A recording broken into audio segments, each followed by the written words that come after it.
The year that was in WTI, did you set out 2018 with a view to what might happen?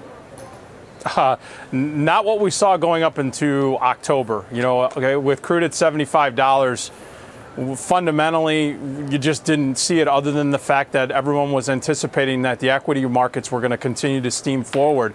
But we've seen the precipitous drop that you've talked about, where we get a pullback from 75 to the current level of 45.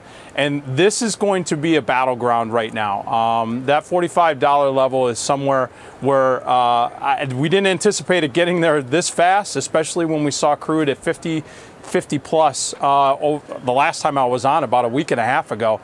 But this is a battleground right now, and we didn't anticipate this kind of volatility in crude. Right, and with such volatility in stocks as well, and stock futures, how do you approach the first month of 2019, knowing that this is what's in the background? Do you expect some stabilization somewhere?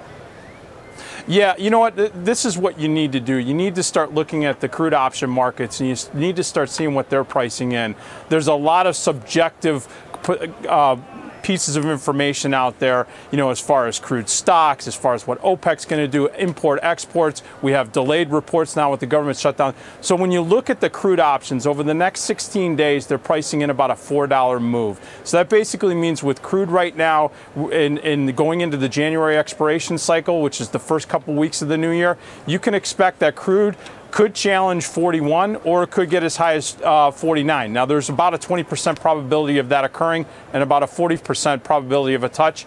And then looking out into February, which is about as far as I want to go right now with this kind of volatility in the market, you're looking at around a $6 range, $5-6 range in the Feb contract. So that means that you could be looking at the March crude contract in WTI.